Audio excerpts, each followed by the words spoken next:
सड़क के नल के पास औरत सारे बहस कर रहे होते हैं। हवा में मटके उड़ रहे हैं। तुझसे पहले तो मैं आई। आहा, तुझसे पहले मैं आई। अरे रुको तुम, चूल्हे पे दाल पक रहा है। एक मटका पानी तो लेने दो। अरे तुम रुको, वहाँ झूले में मेरा बेटा रो रहा है। अरे निकलो, तुम्हारी कहानियाँ। चूल्हे पे दाल पक रहा है तो मैं क्या करूँ, और झूले में बच्चा रो रहा है तो मैं क्या करूँ। ऐसे उन दोनों औरतों को बगल में धकेलकर तीसरी औरत नल के पास आकर उसका मटका भर देती है। इतने में वही बगल में आमने सामने घरों में रहने वाले मंदाकिनी और मंगतायरू उनके अपने अपने मटके लेकर वहाँ आते हैं। एक दूसरे को देखते ही वो दोनों गुस्से से लाल हो जाते हैं। मंगतायरू और मंदाकिनी दोनों सास बहू हैं और दोनों एक ही घर में रहते थे। मंदाकिनी मंगतायरू से बहुत लड़कर उसके पति को मनाकर अपनी सास के घर से बाहर आ जाती है। दोनों का अतीत उनके सामने आता है। एक मटका पानी लाने के लिए इतना नाटक करती थी। जब भी कुछ काम बोलूं, यहाँ दुख रहा है, वहाँ दुख रहा है कहती थी। और अब देखो, मेम साहब सुबह ही उठकर मटका में पानी भरने नल के पास आ रही है। सुबह उठते ही सारे पकवान को भैंस की तरह खाती रहती है। चीजों को यहाँ से वहाँ तक नहीं लगाती है। लेकिन अब देखो, भैंस चल के आ रही है मटके पानी के लिए।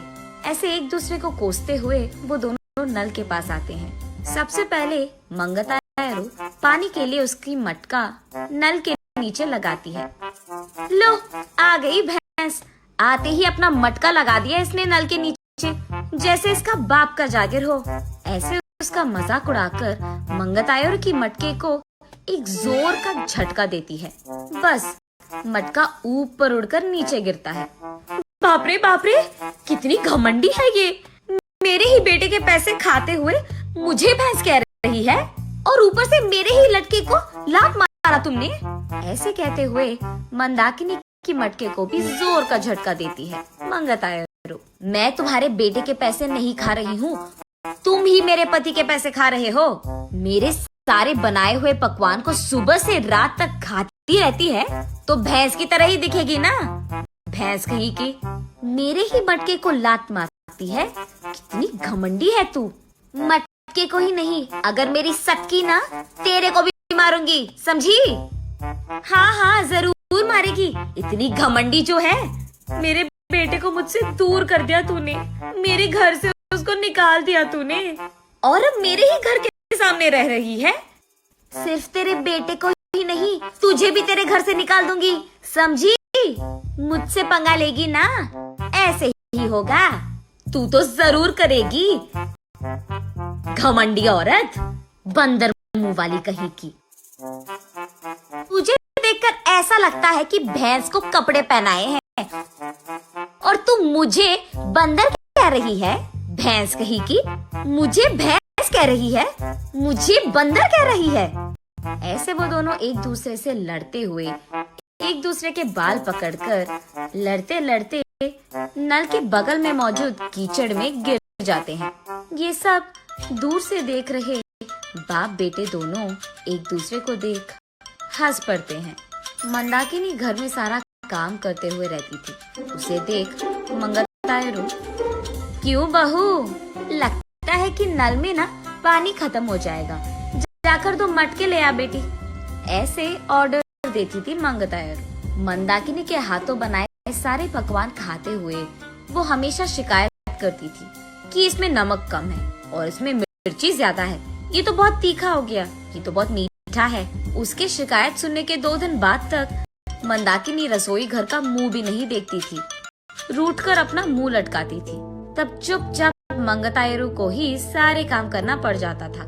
जब मंदाकिनी सारा घर को साफ करके 2 मिनट लेट जाती थी, तब मंगतायरू, घर के सामने रंगोली कौन डालेगा, तेरा बाप। ऐसे वो दोनों हमेशा बहस करते हुए लड़ते थे।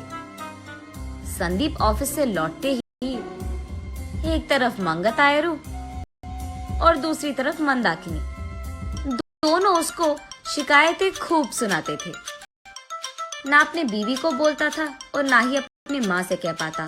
अपने आप में बहुत निराश हो जाता था संदीप। बहुत दिन देखने के बाद अब उसके पास ताकत नहीं था।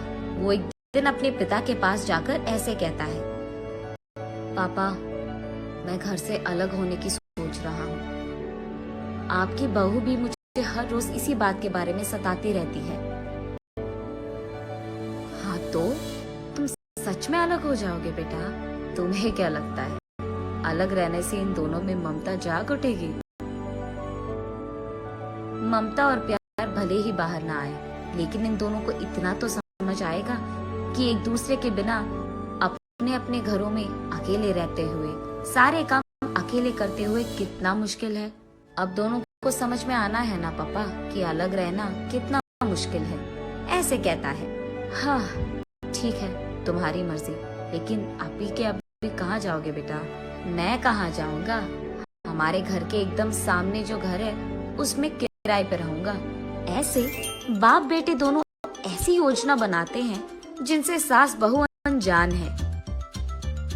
इन दोनों को सबक सिखाना तो छोड़ो, एकदम पागलों की तरह लड़ रहे हैं ये दोनों। ऐसे कीचड़ में गिरे सास बहू को देख उनके चारों ओर मौजूद सारे गांव वाले जोर जोर से हंसते रहते हैं। अब इन दोनों इसके बाद क्या करेंगे ये हम अगली वीडियो में जानेंगे।